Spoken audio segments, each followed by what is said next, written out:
20 साल बाद एक बार फिर तालिबान अफगानिस्तान की सत्ता पर काबिज हो गया है। अफगानिस्तान के बदलते हालातों को देखते हुए लोगों के मन में औरतों की आज़ादी और उनके हक के लिए सवाल खड़े होने शुरू हो गए हैं।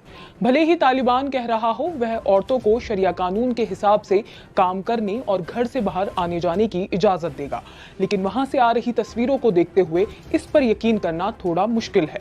तो आज के एक्सप्लेनर में बात इसी पर कि आखिर शरिया कानून क्या है और इसमें महिलाओं को कितनी आज़ादी है। शरिया कानून एक ऐसा कानून जो कुरान और हदीस पर आधारित है। कुरान मतलब जिसमें अल्लाह की तालीमात जो अल्लाह ने नबी के जरिए लोगों तक पहुंचाई।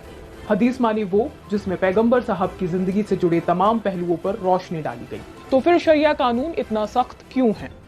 शरिया में अपराधों को कैटेगरी में बांटा गया है, हद और तज़ीर। हद में गंभीर श्रेणी के अपराध आते हैं, इनके लिए सख्त सजा मुकर्रर की गई है, जैसे चोरी और अनैतिक संबंध आदि। वहीं तज़ीर में सजा का फैसला न्यायाधीश के विवेक पर छोड़ दिया जाता है। शरिया कानून दुनिया के 15 से भी ज्यादा देशों में लागू है। इसमें अफगानिस्तान, मिस्र, Indonesia, Iran, Iraq, Malaysia, Maldives, Nigeria, Pakistan, Qatar, Saudi Arab, संयुक्त अरब अमीरात, यमन, बहरीन, सूडान और ब्रुनेई। लेकिन हर देश में ये अलग अलग तरीके से लागू किया गया है। इसके पीछे की वजह इस्लाम में 4 अलग अलग स्कूल ऑफ थॉट हैं। ये चारों अपने अपने हिसाब से कुरान और सुन्नतों की अलग अलग व्याख्या करते हैं। लेकिन शरिया में पीनल कोड भी है, पर यह तभी लागू हो सकता है जब पूरा सिस्टम इस्लामिक हो। इसका सबसे बड़ा उदाहरण ईरान है। वहीं जिन देशों में लोकतंत्र है वहां शरिया निजी मामलों में लागू होती है। अब वापस वहीं पर आते हैं जहां से शुरू किया था कि शरीयत महिलाओं के हक के बारे में क्या कहती है। शरीयत में कहीं भी औरतों को काम करने और पढ़ने की मनाही नहीं है। शरीयत में महिला और पुरुष में कोई फर्क नहीं किया गया है, लेकिन दोनों के अधिकारों को बांट दिया गया है। औरतों के मामले में मर्द दखलंदाजी नहीं कर सकते हैं, ऐसा ही औरतों पर भी वाजिब है। इस्लाम में औरतों को काजी बनने का हक है। औरतें मर्दों के साथ जंग भी लड़ती थी। चूंकि ज्यादातर इस्लामिक किताबें पुरुषों ने लिखी हैं, इस वजह से इसकी व्याख्या भी पुरुष केंद्रित है।